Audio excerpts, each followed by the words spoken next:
More than 3 months have passed. A big question remains over the origin of the coronavirus. While there's no doubt that it began in Wuhan in China, there is no clarity on how it began. Did someone eat a contaminated animal and fell sick?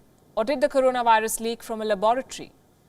This is the biggest medical mystery right now. Scientists around the world are scratching their heads over this. Right now, the working theory is that the Wuhan virus came from a seafood market, a wet market, but the doubts remain.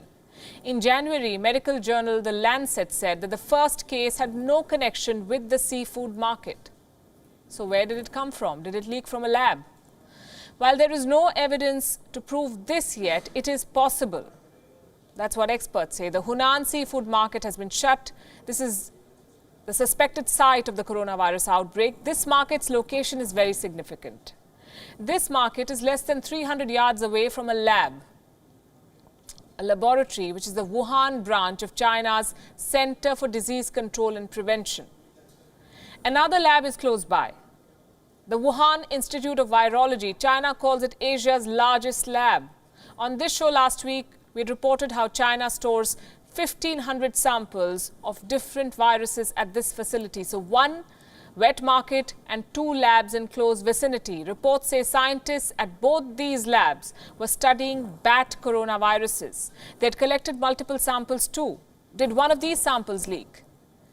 Were the labs careful in handling these very sensitive samples? No one can say for sure because China is yet to open its laboratories to international scrutiny. Ideally, such samples should be handled in a biosafety level 4 lab. China only has one, and that's the one located in Wuhan. The rest of the labs in China operate at biosafety level 2. That only provides minimum protection, not enough for something like this. American biosecurity expert Professor Richard Albright has made a major claim. He says that while there is evidence that the virus was not created in a lab, it could have easily escaped from one.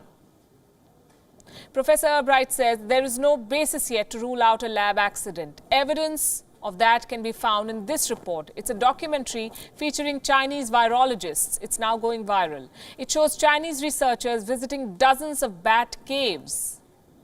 Allegedly, they were handling the samples, quote-unquote, casually.